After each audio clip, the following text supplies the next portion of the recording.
সেবা করে পতির কাছ থেকে যদি রতি লাভ করে তবে কৃষ্ণের মতো সন্তান লাভ করতে পারে। আর যদি শুক্লপক্ষ হয় বলে একবারে সূর্যের মতো একবারে ক্ষমতা হবে, একবারে দাঁত পাত ফাটিয়ে দিবে, মাথাটা ফাটিয়ে দিবে। বোঝার চেষ্টা করুন। তাহলে এটা ছিল, সময়টা ছিল মাঘ মাসের কৃষ্ণপক্ষ। কৃষ্ণ তার প্রত্যহিক কাজ ও কর্মে যেমন গোদহন, স্নান, আহারাদির পরে তিনি তার সখাদের সঙ্গে বৃন্দাবনে নন্দগ্রাম হতে গোচরণ করতেন। খুব মন দিয়ে শুনুন। আচ্ছা বলুন তো, কৃষ্ণ গোচরণ করলো কেন? তিনি স্বয়ং ভগবান হয়ে গরু চড়ালো কেন? জগৎকে বললেন ব্রাহ্মণ্য দেবায় গো ব্রাহ্মণ্য হিতায় চ জগদ্ধিতায় শ্রীকৃষ্ণায় গোবিন্দায় নমো নমঃ। ভগবান বললেন যে গৃহেতে গো নেই সেটা গৃহ নয়। বুঝেছেন? এখন তো প্রত্যেকটা ঘরে আর কি বলবো, একটা করে অ্যালসিসিয়ান কুকুর। ও যাওয়ার দিন কি করবে আর, হ্যাঁ কি করবে আর, মাথা কাজ করেনি আর কি করবে, বলে বাঁচবে সেই কুকুর। কথাগুলো একটু মন দিয়ে শুনুন। ভগবান নিজেই কি করলেন, এই জগৎকে দেখালেন, ব্রাহ্মণ সেবা করলেন এবং গো সেবা করলেন। গো সেবা এই যেন, এই খুব মন দিয়ে শুনুন, এগুলো শুনুন। গো সেবা, ব্রাহ্মণ সেবা, খুব মন দিয়ে শুনুন। গো সেবা, এই কথা বলেন আমার, গো সেবা, ব্রাহ্মণ সেবা, তুলসী সেবা, বৈষ্ণব সেবা, সাধু সেবা, সবের সেবার ফল এক। এই যে আমি পাঠ করছি যে ফলটা, তদ্দূর আপনারা যদি মন দিয়ে শুনে একই ফল লাভ করতে পারবেন। এই জন্য বলছে শ্রবণং মঙ্গলং, একমাত্র হরি কথা শুনলে ভগবান শিহরি আপনার হৃদয়ে এসে আসন গ্রহণ করে। আর আসন যদি ঠিক মতো গ্রহণ করে না, মা কন্যার হাত টানলেও দেখবেন কন্যা মাটি ধরে বসে আছে, বলে না শেষ না হলে যাবনি। কন্যা বসে বসে একেবারে পরম আনন্দে, তার পূর্বজন্মকে পূর্ণের ফলে তার মনের মধ্যে ভাবের উদয় হয়ে গেছে, প্রেমের উদয় হয়ে গেছে। আর প্রেমের উদয় হয়ে গেলে ওই মীরা হয়ে যেতে পারে। নিতাই গৌর প্রেমানন্দে ওই মীরা হয়ে যেতে পারে। আপনি যদি আপনার কন্যাকে মীরা আসা যেতে পারেন না। এই জন্য বলছে কোটি কর্মনিষ্ঠের মধ্যে একজন জ্ঞানী শ্রেষ্ঠ, কোটি জ্ঞানীর মধ্যে একজন মুক্ত, কোটি মুক্তের মধ্যে দুর্লভ কৃষ্ণ ভক্ত। কোনো মা যদি তার গর্ভে একজন শুদ্ধ কৃষ্ণ ভক্তকে জন্ম দেয়, ও মা, এই জগতে যদি কেউ কৃষ্ণ ভক্ত জন্ম দেয় না, তার মায়ের সবচেয়ে বেশি সৌভাগ্য। বলে কেন? বলে কৃষ্ণ ভক্ত যদি কোনো মায়ের গর্ভে জন্মগ্রহণ করে, বলে তার জ্যোতিতে হাজার হাজার মানুষ আলোয় আলোকৃত। বলে ঝড়ের দিনে একটা মোমবাতি যদি কারো ঘরে জ্বালে না, ওই মোমবাতি থেকে লক্ষ মোমবাতি যেমন জ্বালানো যায়, তবে একজন কৃষ্ণ ভক্ত যদি প্রকৃত জন্মগ্রহণ করে হাজার হাজার মানুষকে ভুল পথ থেকে সঠিক পথে আনতে পারে। নিতাই গৌর প্রেমানন্দে হরি বল। তাহলে একজন কৃষ্ণ ভক্ত জন্মগ্রহণ করলে কি লাভ? আপনারা সবাই তো টাকার মেশিন চাচ্ছেন, টাকার মেশিন হোক কি, কিন্তু এই যে ছেলেটা ধরুন কৃষ্ণ ভক্ত, কি বলে এই ছেলেটা যদি নিত্য নৈমিত্য যদি ওই গুরুদেবের পদার্থ মন্ত্র জপ করে, ও যেটা খাবে সেটা যদি ওই খাবারটা ভগবানকে নিবেদন করে, ও যদি সেইটা গ্রহণ করতে পারে, ওর পিতৃপুরুষরা ওর ভক্তি দ্বারা তারা যে পেট পিশাচ হয় উদ্ধার পেয়ে গোলক বৃন্দাবন যাত্রী হয়ে যাবে। হরে কৃষ্ণ। এই জন্য বলছে মাতৃকুল 50 উদ্ধার হয়ে যাবে, পিতৃকুল 100 সহস্র উদ্ধার হয়ে যাবে যদি বংশে একজন কৃষ্ণ ভক্ত জন্ম হয়। এত সহজ নয় মা, ডাক্তার মাস্টার উকিল তৈরি করার মায়েরা আছে, কিন্তু এই গর্ভে একজন কৃষ্ণ ভক্ত ধারণ করার গর্ব অনেক সৌভাগ্য। বলে এই কৃষ্ণ ভক্ত যে কোনো মায়ের গর্ভে আসে না, বলে সেই মায়ের গর্ভ পূর্ব জন্ম থেকে একবারে পরিশুদ্ধ আছে বলে কৃষ্ণ ভক্ত নিষ্কাম। এই জন্য কৃষ্ণ ভক্তকে ভগবান যদি 6টা ঐশ্বর্য দেয়, বলে আমার মতো রূপ দেবো, আমার মতো ধাম দেবো, আমার মতো যশ সর্বস্ব কিছু দেবো। ভক্ত বলে প্রভু আমার কোনো কিছু লাগবে না, আমি এতেই শিখিয়েছি। বলে কেন? বলে আরে তুমি আমার নাম করতে করতে তোমার পরনের পোশাক ছিঁড়ে যাচ্ছে, তুমি ভালো খেতে পাচ্ছ না, ভালো পড়তে পারছো না, অর্ধেক দিন একাদশী ব্রতের মতো কাটাতে হয়। বলে প্রভু ভালো আছি। বলে কেন? বলে কৃষ্ণ তুমি স্বয়ং ভগবান, তুমি মালিক, আমি তোমার দাস। এই যে দাস হতে পেরেছি, তাই ব্রহ্ম বলছে কৃষ্ণ দাস অভিমানে কি আনন্দ সিন্দুরে, কোটি কোটি ব্রহ্মানন্দ তার কাছে নয় বিন্দুরে। বলে ব্রহ্মা বলছে এরকম কোটি কোটি ব্রহ্মলোকে যে আনন্দ আছে, একজন প্রকৃত যদি কৃষ্ণ ভক্ত হয় তার আনন্দ আপনাকে বুক চিরে দেখাতে পারবে না। এই যে আমি আসি, সত্যি কথা মা, আমার রোজগার আছে, মিথ্যা বলবো না, কিন্তু সেই রোজগার ফেলে এখানে আছে যেন আপনাদের সঙ্গে যখন ভগবানের কথা মনে করি, কীর্তন করি, আমার গায়ের মধ্যে যেন 10,000 হাতের শক্তি এসে যায়। কিন্তু যতক্ষণ আমি এখানে থাকি এই শক্তিটা অন্য কোথাও থেকে আমি লাভ করতে পারি না, যে পূর্ণ আনন্দ হয় এইটা পারি না বলে এই লোভেই আমি ছুটে আসি। কিন্তু এই আসনটাই বসে এখন যেই অনেকে কি করেছে, দূষিত করে ফেলেছে। কেউ 20,000, 25,000, 30,000 নিয়ে যাচ্ছে। এখন আমি যদি বসে এখানে যদি নিঃস্বার্থ প্রচার করি, এখন কি বলবেন? এই একই আসনে বসছি মানে চোরের দলে চোর বলবেন। কি চোর না? আরে চোরের সঙ্গে থাকলেও চোর বলবেন না? কিন্তু না মা, আমি আসনটাকে খুব সম্মান করি। কেন? এটা আমার গুরুদেবের প্রদত্ত। আমার গুরুদেব আমাকে ভালোবেসে দিয়েছে। কোনো জন্মে আমি কোন কলে কোথায় জন্মগ্রহণ করেছি, কোথায় পড়েছিলাম, আমার গুরুদেব সে আমাকে মায়া সংসার থেকে এইবার তুলে সেই প্রেম এবং ভক্তি দরজাটা তিনি দিয়ে দিয়েছিল।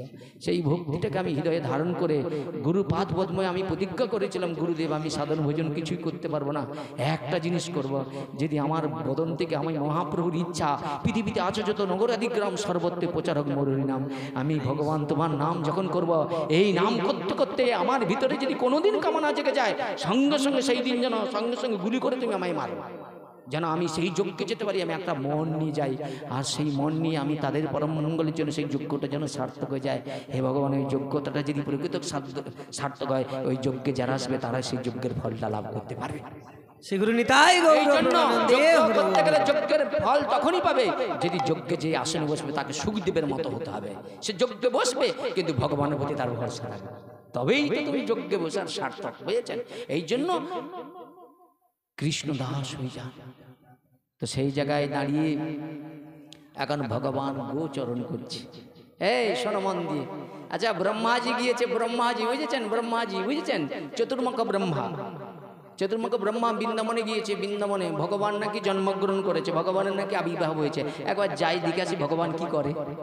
এখন এসে দেখছে ভগবান গোচরণ করছে। আপনারা বলবেন ভগবান হয়ে গোচরণ করলে আপনারা ভগবান বলে মানবেন? মানতে পারবো না। মানবেন কি? আরে ভগবান গোচরণ করেছে, এ কেমন ভগবান?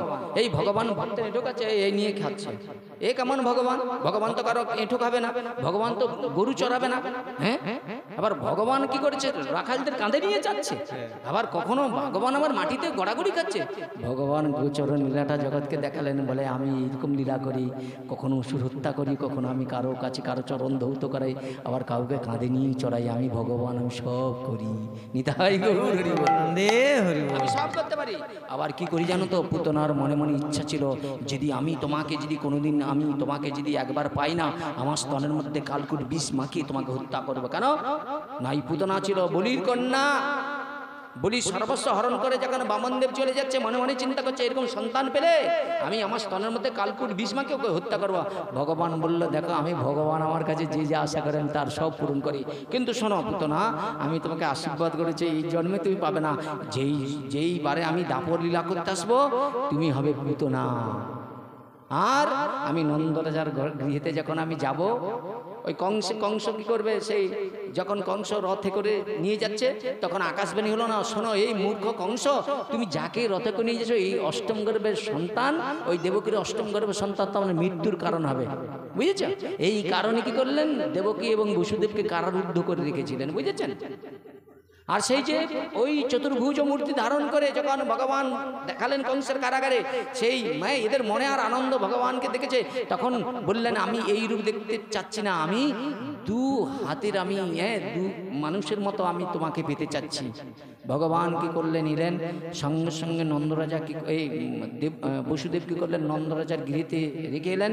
এইবার খুব মন দিয়ে শুনুন, ওই যখন নন্দরাজার গৃহেতে কৃষ্ণ, সবাই জানে নন্দরাজার পুত্র, কিন্তু ওটা নন্দরাজার পুত্র না, ওটা হচ্ছে বসুদেবের পুত্র। এইবার খুব মন দিয়ে শুনুন, তাহলে কি বলছিল আকাশবাণী? হ্যাঁ, বলছে তোমাকে বধিবে যে গোকুলে বাড়িছি। ওই যে মানে ওই যে কন্যাটা, ওই যে মায়া, ওই যে নন্দরাজার ঘর থেকে যে বলছিল না, তুমি এই সন্তানটাকে নন্দের সন্তান হিসেবে, তাহলে কৃষ্ণের সন্তান ও নন্দের সন্তান কি করলেন? এক হয়ে গেল। তখন বসুদেব কি করলেন?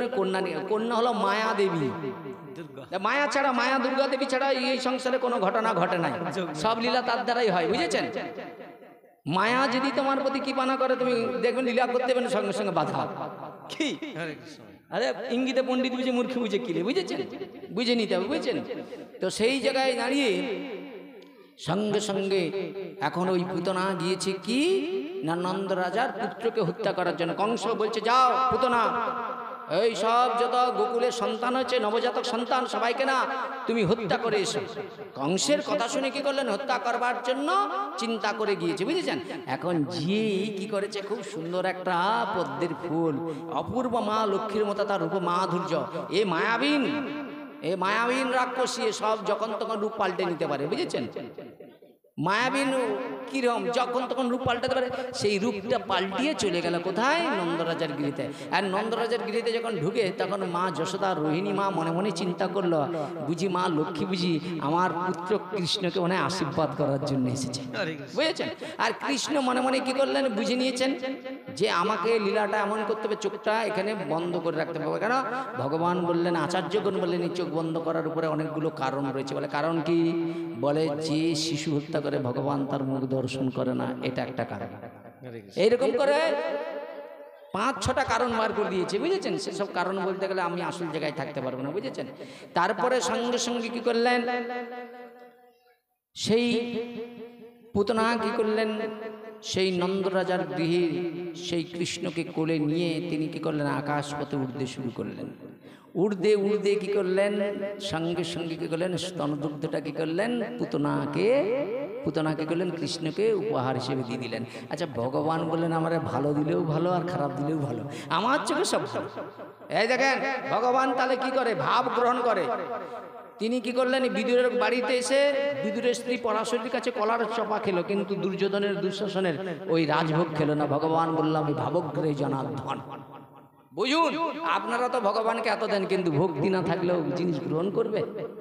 আপনি তো দেওয়ার আগেই বলছেন এই যে প্রশ্নটা দিচ্ছি ছেলের নামে, মায়ের নামে, হ্যান্তের নামে, আর মনে মনে চিন্তা করছেন নাড়ু বানাতে বানাতে বলে মায়ের কাছে পুজো দিয়ে দিতে বলে এটা মেয়ের ঘরে পাঠাতে হবে, সেটা তার আগে মাকে মানে মাকে দেওয়ার আগে সব যে যার ঘরে চলে যাচ্ছে।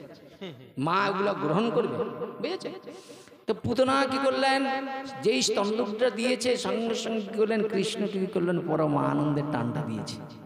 পুতনা কি করলেন? তার সর্বস্ব শক্তি দিয়ে কি করলেন? সামান্য 6 দিনের পুত্র। এই জন্য ভগবানকে জানুন। আপনারা তো যার তার কাছে মাথা ঠুকেন, বলে ভগবান যিনি হবে সে 6 দিনেও তার ভগবত্ব শক্তি কোনোদিন এতটুকু হাঁস পাবে না। আর আপনারা তো যাকে তাকেই ভগবান সাজিয়ে ফেলেছেন। এই জন্য গ্রন্থ আদি আপনারা পড়ছেন না, গ্রন্থের ধারের কাছেই নাই। আর আমি বললে আপনারা মনে করবেন কি অভিনয় করতে আসছে। না, ভগবান যিনি হবে ঐশ্বর্য, বীর্য, শ্রী, জ্ঞান, যশ, বৈরাগ্য, যার মধ্যে 6টা ঐশ্বর্য পরিপূর্ণ, তিনি ভগবান হয়ে ভগবান বলে দাবি করতে পারে। কিন্তু ভগবান যিনি, তিনি কখনো ভগবান বলে না। আচার্যগণ তার মধ্যে গুণ দেখে তাকে ভগবান বলে স্বীকার করেছেন। তদ্রূপ যিনি বৈষ্ণব তিনি কখনো বৈষ্ণব বলে নিজে স্বীকার করে না। যিনি গুরু তখন নিজেকে সে গুরু বলে না, বলে আমি শিষ্য দাসানুদাস হতে পারি না, আমার গুরুদেব যেটুকু দিয়েছে সেই ধনটা তোমায় দিয়েছে, তুমি সেইটাকে একটু ভালো করে চাষবাস করো, দেখো ওর থেকেও অনেক কিছু পেতে পারে না। তো সেই জায়গায় দাঁড়িয়ে পুতনা কি করলেন? যে স্তনটা দিয়েছে ভগবান কি করলেন? যেই টানটা দিয়েছে পুরো পুতনার প্রাণবায়ুটাকে টানতে, পুতনা কি করলেন? আর পাচ্ছে না। এইবার দেখেন পুতনা কি করছে? সর্বশক্তি দিয়ে 6 দিনের ছেলেটাকে ফেলার চেষ্টা করছে। ভগবান বলল আমি যাকে ধরি সেইটাই তো জীব জানে, আমি তার সর্বস্ব হরণ করে নেই। তদ্রূপ এই জগতে এমন কোনো ভগবান নাই যে 2 দিনে 2 টাকা করে ফেলছে, সে মনে করছে আমি ভগবান হয়ে গেছি। ওই সব ভগবানের মৃত্যু হবে না শেয়াল কুকুরের মতো। লিখে রাখুন, নাহলে আমার গালে জুতো মারবে। যারা টাকা পেয়ে মনে করছে আমার ভগবান হতে গেলে 6টা ঐশ্বর্য থাকবে। ওই জন্য শুনুন, কারোর মধ্যে যদি জ্ঞান এসে যায় জ্ঞানবান হবে, কারো কাছে রূপ থাকলে রূপবান হবে, কারো কাছে যদি অর্থ থাকে অর্থবান হবে, কিন্তু ভগবান হবে না। কথাগুলো বুঝুন, কথা বুঝার চেষ্টা করুন। সেই জায়গায় পুতনা কি করলেন? সর্বশক্তি দিয়ে ভগবানকে মারার চেষ্টা করলো, কিন্তু ভগবান যেই প্রাণবায়ুটা টেনছে পুতনার সেই আসল রাক্ষসী রূপটা বেরিয়ে গিয়েছে। নিতাই গৌর প্রেমানন্দে। আপনারা সবাই জানেন একজনের নাম ছিল সনাতন গোস্বামী। জয় রূপ সনাতন ভট্ট রঘুনাথ শিবিয় গোপাল ভট্ট দাস রঘুনাথ, এই 6 গোসাই যাবে ব্রজে কইল বাস, রাধা কৃষ্ণ নিত্যলীলা করিলেন প্রকাশ। সেই সনাতন গোস্বামী মহাপ্রভু চরণে বলছে, কে আমি কেন মরে চারে তপত্রাই, ইহা নাহি জানি কৈচিত হয়, সাধন সাধ্য তত্ত্ব কিছু নাহি জানি, কৃপা করে সপ্তত কহত আপনি। যে সনাতন রাজার মন্ত্রীপদ, রাজা হুসেন শাহের মন্ত্রীপদ করে বৃন্দাবনে ভিক্ষা করে খেয়েছে ভগবানকে দিয়ে, সেই সনাতন জানে না 22.5 ঘন্টা ভজন করত। মহাপ্রভুর কাছে যে প্রশ্ন করলেন, মহাপ্রভু তখনই বললেন শিক্ষাষ্ট শ্লোকে চেতন দর্পণ মার্জন, বললে আগে তোমার মন রূপ চেতনার এই যে মনটা, ওই দর্পণটাকে আগে সাধু সঙ্গ করে পরিষ্কার করো, তারপরে তো হবে। মনই ঈশ্বর দিয়ে দেয়, মনই মানুষকে নরকে পৌঁছে দেয়। এই জন্য যে তার মনকে কন্ট্রোল করতে পারেনি, গোটা পৃথিবী দিয়ে দিলে সে কোনোদিন সুখী হতে পারে না, পারে কি? কিন্তু যদি কেউ মনটাকে জয় করে নেয়, তাহলে মনে করেন আলু অন্যতেও সে মনে করে রাজার থেকেও ভালো আছি। কি কেন? আমি আলু অন্য কেউ, আমি রাজাধিরাজ পরম ভগবানকে দিয়ে গ্রহণ করছি। আমি রাজার ছেলে, ভগবান যেটুকু জুটিয়েছে সেইটুকুই গোবিন্দকে দিয়েই গ্রহণ করেছি, বুঝেছেন? পুতনা কি করলেন? সঙ্গে সঙ্গে কি করলেন? সে তার সর্বস্ব শক্তি দিয়ে কৃষ্ণকে তার কোল থেকে ফেলতে পারল না। তারপরে কি করলেন? ছটফট করে তিনি মৃত্যুবরণ করলেন। এইবার খুব মন দিয়ে শুনুন, তাহলে পুতনার মৃত্যু হয়ে গিয়েছে। আচ্ছা, নন্দরাজা সেদিন কোথায় গিয়েছে? কংসের কারাগারে বসুদেবের সঙ্গে দেখা করতে গিয়েছে। আর বসুদেবের সঙ্গে যখন দেখা করতে গিয়েছে, বসুদেব ছিল ত্রিকালদর্শী, ভবিষ্যৎ বর্তমান বলতে পারে। তদ্রূপ সনাতন ধর্ম আদি চিরন্তন সত্য। এই ধর্মের কথা আজ পর্যন্ত পৃথিবীতে এমন কোনো বক্তা নেই, এমন কোনো ধর্মের কেউ ব্যক্তি নেই যে সনাতন ধর্মকে রিসার্চ করে বলে দিবে এই ধর্মটা কত বছর বয়স। বড় বড় পণ্ডিত ইউটিউবগুলো বড় বড় পণ্ডিত আছে, আমি সেসব পণ্ডিতের ঘরে কুকুরের চেনে মাথা থাকবে যদি আমার সনাতন ধর্মের বয়সটা বলে দিতে পারে, বুঝেছেন? কেউ পারবে না। এমন কোন ঋষি, এমন কেউ সাধু জন্মায়নি যে এই সনাতন ধর্মের বয়স বলে দিতে পারে। এই দেখুন, সত্য গেছে 28টা, তাপর গেছে 28টা, 28টা, তেতা 28টা, দাপর গেছে 28টা, 27 নম্বর থেকে 28 নম্বর করি। সত্য যুগের বয়স হচ্ছে 17,28,000 বছর, তেতার 12,96,000 বছর, দাপরের হচ্ছে 8,64,000 বছর, কলির হলো 4,32,000। আজ থেকে চৈতন্য মহাপ্রভু আজ থেকে 538 বছর আগে আসছিল। তাহলে কলি যুগের প্রথম সন্ধ্যায় অবতীর্ণ হইল কৃষ্ণ আপন দিয়া। তাহলে এই যুগটার বয়স এখনো হাফ, মানে 1 ভাগ হয়নি। 4,32,000 এখনো 1 লক্ষ হয়নি, তাতেই মানুষের মধ্যে এত দুরাচারী। ওই যে দাদু ঠাকুমা বলছেন বেগুন গাছে আঁকশি দিতে হবে, ও আঁকশি আসবে, চিন্তা করার দরকার নেই, যা লেখা আছে তা ঘটবে। 4,32,000 যে বলা আছে সেটাও হবে, আর ওই সব ঘটনা হবে। তার প্রমাণ দেখেন, এখন থেকেই দেখেন না, যেটা 18 আসার কথা সেটা এখন 7-8 ঢুকে গিয়েছে। আপনারা সব জানেন, আমি আর ইঙ্গিতে পণ্ডিত মূর্খ বুঝে কিরে। যত যে জিনিসটা 18 আসার কথা যদি 28 যায়, তাহলে পৃথিবী দেখবেন সব বেঠে হবে, আস্তে আস্তে করে আয়ু কমবে, মানুষের স্মৃতিশক্তি কমবে, কমবে না কি? হিংসা বাড়বে, সব আরম্ভ হয়েছে, কিচ্ছু করার না, বুঝেছেন? এই দেখুন যা ঘটবে তা লেখা হয়ে আছে, বুঝেছেন? তো সেই জায়গায় দাঁড়িয়ে এখন সেই পুতনার কি করেছে না, এক পাশে কি করছে, নন্দরাজার পুত্রকে মারার জন্য এসেছে। আর নন্দরাজা গিয়েছে সেই বসুদেবের সঙ্গে দেখা করতে। বসুদেব বলছে যাও যাও যাও, আজ না তোমার গোকুলে বুঝি কোনো ঘটনা ঘটতে পারে, অঘটন ঘটনা ঘটতে পারে। কিন্তু নন্দরাজা জানেন বসুদেব যা বলে তাই হয়। তাই কি করলেন, আকপাক করে ওইখান থেকে চলে এলেন। কিন্তু যখন তার সেই গোকুলে এলেন, দেখলেন গোটা গোকুলটা না পুরা একবারে কি হয়েছে, মানে পুরা ধোঁয়ায় ভরে গিয়েছে। আর চারিদিকে সুগন্ধ। কিসের সুগন্ধ? কিসের সুগন্ধ গো মা? কিসের? চন্দনের সুগন্ধ, বুঝেছেন? এখন মনে মনে চিন্তা করেন, চন্দন দেখেন, একটা কথা বলি, এই যে চন্দন, এই যে চন্দন আপনারা ভগবানকে একটু ঘষে ভগবানকে দেন না, আপনারা খুব মন দিয়ে শুনুন। যদি কোনো ব্যক্তি বৃক্ষকুলে কর্মের ফলে বৃক্ষকুলে গ্রহণ করে, আর সেইটা যদি চন্দন হয়ে জন্মগ্রহণ করে, কোনো ভক্ত যদি ঘষে দিয়ে গোবিন্দ দিয়ে দেয়, ওই বৃক্ষকুলটাই তার উদ্ধার পেয়ে গেল। কীটকুলে শঙ্খ, যেদিন ভগবানের সেবা কাজে লাগবে সেই দিন হয়ে যাবে তার উদ্ধার। তদ্রূপ আমরা যে এই দেহটা পেয়েছি, আমাদের আগে গোমাতা হতে হয়েছিল, গোমাতা হওয়ার পরে এই মনুষ্য দেহটা পেয়েছি। এত সহজ নয় বাবা, এইটা পাওয়ার জন্য কত প্রচেষ্টা করতে হয়েছে, বুঝেছেন? এই জন্য আপনাদের হাতে ধরে পায়ে ধরে অনুরোধ করছি, একটু নিজেকে জানার চেষ্টা করুন, আমাকে নয়, ভগবানকে নয়, নিজেকে, যে আমি যে দেহটা পেয়েছি এটা হচ্ছে ক্ষিতি অব তেজ মরুভূম আকাশ বাতাস জল অগ্নি মাটি দিয়ে, এর মধ্যে পঞ্চভৌতিক দেহের মধ্যে জ্ঞানেন্দ্রিয় আছে, কর্মেন্দ্রিয় আছে, হ্যাঁ, জ্ঞানের চক্ষু কর্ণ নাসিকা জিহ্বা ত্বক বাক পায়ু বস্তু লিঙ্গ পদ, তার মধ্যে পঞ্চ বিষয় আছে রূপ রস গন্ধ স্পর্শ শব্দ। তাহলে রূপে পাগলকে বলে পতঙ্গ, আগুন জ্বললেই পতঙ্গ উড়ে যায়, ওই পতঙ্গ যেই কি করে আগুনে ঝাঁপ দিয়ে মারা যায়, তদ্রূপ আমরাও কি করেছি, যা আছে দেহভাণ্ডে, যা আছে ব্রহ্মাণ্ডে তা আছে দেহভাণ্ডে, আমরা ওইখানে যেখানেই সৃষ্টি সেখানেই আমাদের মৃত্যুদ্বার, বুঝেছেন? ভাবলেও অবাক, ভগবান কি চক্র তৈরি করেছে। এই চক্র থেকে বাঁচতে গেলে একমাত্র এই শ্রীমদ্ ভাগবতকে আশ্রয় করতে হবে। এই জন্য বলছে ঢি ভিঙ্গু ধাতুর নাম হলো ধারণ পোষণ। এই জন্য চৈতন্য মহাপ্রভু রঘুনাথ দাসকে বলছে স্থির হইয়া ঘরে যাও, না করো বাতল, কমে কমে পাইল ভবসিন্ধুকুল মরকাট বৈরাগ্য লোক দেখে যথাযোগ্য বিষয় ব্যঞ্জন আসক্ত হইয়া। যদি ভজনে যদি অনাসক্তি না থাকে তাহলে সেটা ভজন নয়। তাহলে ভগবানকে তারাই পেল কারা ব্রজের ভুজঙ্গন গোপীগণ, তারা ভগবানকে ভালোবেসেছে তাদের সর্বইন্দ্র দিয়ে। ভগবানের সুখের জন্য তারা স্বাস্থ্য, ভগবানের জন্য রান্না করতো, ভগবানের সুখের জন্য সব কিছু করতো, আর আমরা আমাদের পরিজনের সুখের কথা চিন্তা করছি, এটাই আমাদের দুর্ভাগ্য। আমি বলবো, স্বামী সেবা করবে, পুত্র সেবা করবে, মনে করবে সবই ভগবানের, আমি তার দাস। করুন, সংসারের সুখ আপনার কাছে দরজায় এসে অপেক্ষা করবে, আপনাকে চিন্তা করতে হবে না। সেই জায়গায় দাঁড়িয়ে কি করলেন, সেই নন্দরাজা যখন গোকুলে এলেন, মনে মনে চিন্তা করলেন গোকুলে এত চারিদিকে ধোঁয়া কেন? মনে মনে চিন্তা করলো, আমার যে ওই চন্দন কাঠ আছে না, ওই চন্দন কাঠের মানে গোডাউনে আগুন লেগে গেছে। কিন্তু ছুটি যে দেখলো চন্দন কাঠ আছে, তার গোডাউন আছে, কিন্তু আগুন নেই। কিন্তু এত ধোঁয়া কোথা থেকে? দেখছে, আরে যশোদা কোথায়, রোহিণী কোথায়? বলছে কৃষ্ণকে খুঁজে পাওয়া যাচ্ছে না। এই বলছে তাহলে কোন দিকে গেছে? বলে এই পথে চলে গিয়েছে। নন্দরাজা ছুটে যে দেখলো কি, বলে জানো এক রাক্ষসী এসেছিল তোমার পুত্রকে হত্যা করার জন্য, তার নাম কি? বলে পুতনা।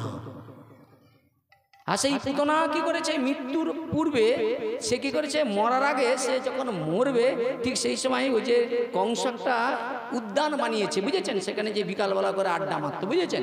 আর সেখানে যত গাছপালা লাগিয়েছিল সব গাছপালা ভেঙে নিয়েই মরেছে। ওই সেই গাছের ডালকে কেটে এইভাবে 7টা চিতা সাজাইতে হয়েছে। সেই কি করলেন, পুতনার দেহকে 7 খণ্ডিত করতে হয়েছে, বুঝেছেন? একটা মাত্র 6 দিনের পুত্রকে মারতে সে পুতনা, তাহলে ভাবুন, বলছে তার যে শরীরের বিকৃতি, বলছে 2.5 যোজন, এরকম বিশাল তার দেহ, পাহাড়ে পর্বত। বলে যখন সে পড়ে যায়, বলে ভূমিকম্পের মতো গোটা পৃথিবী নড়ে উঠছে। হ্যাঁ, তাহলে ভাবুন, কিন্তু 6 দিনের পুত্র কৃষ্ণ তাকে কায়দা করে দিল। তাহলে বলুন তো আপনারা, আমরা তো ভগবান সাজি, গিরি গোবর্ধন ভগবান তুলে 7 দিন ব্রজবাসীকে রক্ষা করেছে। আপনাকে যদি 500 বার তুলতে বলে 1 ঘন্টা রাখতে পারবেন তো? হ্যাঁ, ওই তো অনেক কোটি টাকার মালিক, অনেক বড় জমিদার, ঘরে রাখে দিয়ে ঘর বাড়ির মালিক, বিশাল সম্পত্তির মালিক, নিজেকে ভগবান মনে করে, ওকে 500 বার নয় 100 বারটা তুলে রাখতে বলুন। আমি ওর ঘরে কুকুরের চেনে বাঁধা থাকবো, কত বড় ভগবান আমি দেখব। এত টাকা থাকলে ভগবান হয় না। যদি টাকা থাকলে ভগবান হয়ে যেত আর ভগবানকে পাওয়া যেত, তাহলে বড় বড় যে জমিদার, যাদের ঘরে 1 কাপ চা সকালবেলা মুখে চুমুক দেয় 3.5 লাখ টাকা, 3 লাখ টাকায় চুমুক দেয়, তাহলে ভগবান তো তাদের ঘরে চলে যেত। ভগবান বলে আমি তার ঘরে যাই না, আমি যাই কার ঘরে যেন, যার ঘরে ভক্তি আছে। নিতাই গৌর হরি বল। ভাবুন, সেই জায়গায় দাঁড়িয়ে নন্দরাজা দেখলেন ওই যে পুতনা যে ভগবানকে মারতে এসেছিল, পুতনা কি করলেন, ভগবানকে স্পর্শ করার সঙ্গে সঙ্গে পুতনার পাপটা ভগবান হরণ করে নিল। সেই জন্য পুতনার গা দিয়ে সব চন্দনের গন্ধ বেড়াচ্ছে ওই চিতা থেকে, বুঝেছেন? আর পুতনা যে ভগবানকে বাৎসল্য জ্ঞানে কোলে তুলে নিয়েছিল, শত্রু হয়ে কোলে তুলে নিয়েছিল।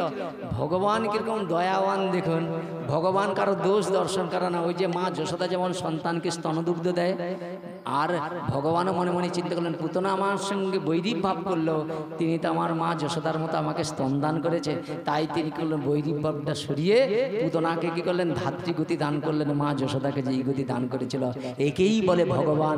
ভগবান কারো দোষ দেখে না, গুণ দেখে। নিতাই গৌর হরি বল। তাহলে হরে কৃষ্ণ। কটা বাজছে কি কটা বাজে শর্ট করতে বলে না কি ব্যাপার?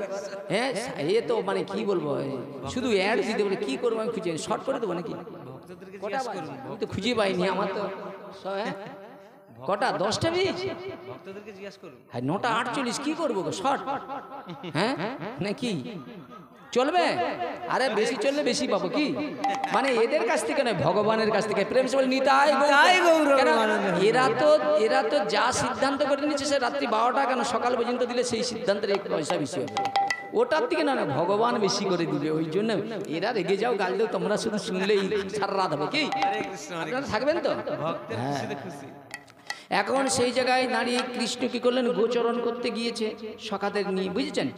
আর কিছুক্ষণ পরে কৃষ্ণ তার গোপসখাদের নিয়ে মধুমঙ্গলদের সাথে বনে একটু ঘুরে আসতে গেলেন। বলে এই তোমরা এখানে গোচরণ করো, আমি যাচ্ছি। হ্যাঁ বলে ঘুরতে গেলেন, বুঝেছেন?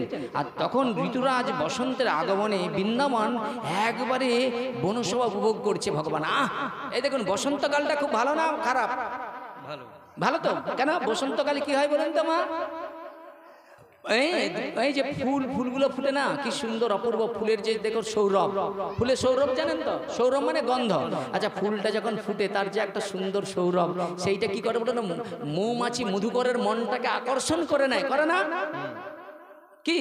তাদের আমাদের এই দেহটাই যখন না ফুলটা কুঁড়ি থাকে, হ্যাঁ কুঁড়ি থাকতে থাকতে যখন সেই ফুলটা ফুটবে, বুঝেছেন, তখন আমার সেই সৌরভে আমারে দেখে কত লোক আকর্ষিত হয় না? বা আমারও কারো ওইরকম ফুল দেখলে আমারও আকর্ষণ হয় না কি? কিন্তু ওই আকর্ষণ এই আকর্ষণ এক নয় বাবা, বুঝেছেন? ওটা হচ্ছে আত্মনিবেদন, এটা কৃষ্ণের প্রতি বাঞ্ছা, বুঝেছেন? তো সেই বনের মধ্যে সেই শোভায় ভগবানের মনের এত সুন্দর আনন্দ হচ্ছে, বনের মধ্যে ঘুরে বেড়াচ্ছে, কি অপূর্ব শোভা, খুব সুন্দর শোভা, বুঝেছেন? আর কৃষ্ণ রাধারানীর সাথে মিলিত হওয়ার জন্য অত্যন্ত আকুল হলেন, ব্যাকুল হলেন। নিতাই গৌর প্রেমানন্দে হরি বল। কার সঙ্গে? কৃষ্ণ শ্রীমতী রাধারানীর সঙ্গে একটু মানে মিলিত হতে আকাঙ্ক্ষা করলেন, বুঝেছেন? আর ঠিক সেই সময় বসন্তের নবগীত কুচি পাতা, কিশোরের সমাবিত নবকুসুমিত বৃক্ষরাজের সেই মনোমুগ্ধ পরিবেশে ভগবানের ভিতরে আনন্দ প্রকাশ হয়। আচ্ছা বলুন তো, আনন্দ আমরা যে এই সব অনুষ্ঠান করি কিসের জন্য? আমরা জড়কে ভুলে যে চিন্ময়কে আশ্রয় করব, কি বলছেন? আনন্দ পাওয়ার জন্য। কি ভগবান কি করলেন, সেই কদম্ব বৃক্ষের তলায় দাঁড়িয়ে ইতিভঙ্গভাবে কি করলেন, সেই মুরলী বাজাতে শুরু করলেন। এই যে মুরলীটাই যে ফুঁকটা দিয়েছে না, আর সেই ফুঁকটার সেই আওয়াজটা যাদের কর্ণে গিয়েছে তাদের আর সংসার বাসনা সব ভুলে গিয়েছে। ভগবানের বেণু, দেখুন ভগবানের বেণু আকর্ষিত করছে কাদের না, ভগবানের প্রিয়জনকে আকর্ষণ করছে, বুঝেছেন? আর সেই বেণুটা যেই বাজিয়েছে সেই বাঁশির সুরে রাধা নাম ধ্বনিত হতে লাগছে। তাহলে ভগবানের বেণু থেকে যখন বাঁশিটা বাজে কার নাম করে? রাধারানীর নাম হয়, রাধারানীর নাম। এই জন্য মহা আচার্যগণ পদকর্তারা গান লিখছে না, এখনো সেই বৃন্দাবনে বাঁশি বাজে রে, কালার বাঁশির সুরে তালে তালে ময়ূর নাচে রে, এখন সেই বৃন্দাবনে বাঁশি বাজে রে। তাদের বাঁশি বাজবে কোন বাঁশি? বলে আমার জীবনে ওই বাঁশির আওয়াজ আসবে না। কোন বাঁশি? বলে কালু বাঁশি। কিন্তু যদি ভগবত প্রেম আসে, ভক্তি আসে, তবেই ওই বাঁশির ধ্বনি এখনো শোনা যায় না? আদ্যপি সেই লীলা করে গৌর রায়, কোন কোন ভাগ্যবান জীব দেখিবারে পায়। তা সেই জায়গায় দাঁড়িয়ে সেই বাঁশির ধ্বনি শ্রবণ করে যখন রাধারানী সেই সুমধুর মুরলী শ্রবণ করলেন, তিনি কৃষ্ণের সঙ্গে মিলিত হওয়ার জন্য অত্যন্তই ব্যাকুল হলেন। রাধারানী কৃষ্ণের বাঁশি শুনে রাধারানী সে আর কি করছে, কৃষ্ণের সঙ্গে মিলিত হওয়ার জন্য মনের মধ্যে এখন আকুলতা ব্যাকুলতা হয়েছে, বুঝেছেন? আর সঙ্গে সঙ্গে তিনি কৃষ্ণের সঙ্গে মিলিত হওয়ার জন্য মনস্থা করলেন। তিনি কৃষ্ণের জন্য নানা ধরনের মিষ্টি পিঠে তৈরি করলেন। আচ্ছা শুনুন, তাহলে কৃষ্ণের সঙ্গে শ্রীমতী রাধারানী যখন দর্শনে যাবে, তাহলে বাড়ি থেকে কি নিয়ে গেছিল? মিষ্টি পিঠা। আপনারা এখানে আসেন, কি নিয়ে আসছেন? বলে এই 10 টাকা করে দিয়ে রাখছি, সেখান থেকে তুই কিনে দিয়ে কালকে চুরি দিবি নি। তাই বলে না, আমাকে দেওয়ার দরকার নেই, ওই টাকাটা আপনারা কি করবেন জানেন তো? ওইটা ধূপ কিনে ভগবানকে দিন, আমাকে দিতে লাগবে না। আমাকে বজাটা দেওয়ার কারণে আপনারা ওইটা নিয়ে যে ভগবানকে বলে মনে করবেন যে ভগবান জীবনে কোনোদিন তোমাকে ভক্তি করে তাই আজকে এই ধূপটা দিয়ে তোমার চরণে জানাচ্ছি, তুমি আমার এই ধূপটা গ্রহণ করো, আমাকে প্রেম এবং ভক্তিটা দান করো। বলে ভক্তি ব্যতীত এই জগৎ শূন্য। তাই ভগবান উদ্ধবকে বললেন জ্ঞানের দ্বারায়, যোগের দ্বারায়, তপস্যার দ্বারায়, দানের দ্বারায়, বলে কেউ আমাকে কখনো আপন করে পেতে পারে না, আমি নিত্য মুক্ত।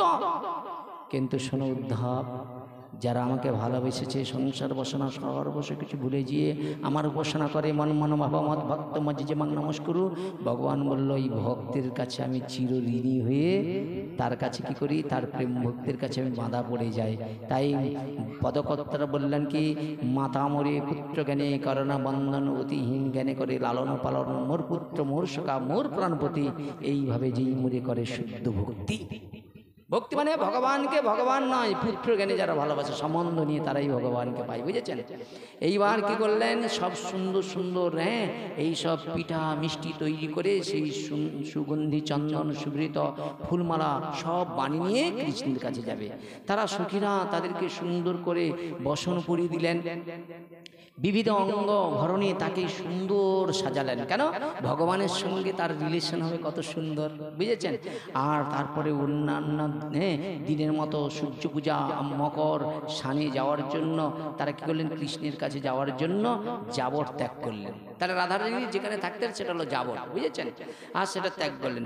পূর্ণমাসীর আদেশে বৃন্দা দেবী কি করলেন, বংশীবট কুঞ্জের ভিতরে একটি সুন্দর ফুলসজ্জা রচনা করলেন। শোনো, কেন কৃষ্ণ এবং রাধারানী এসে ওইখানটা লীলা করবে, এই দেখেন।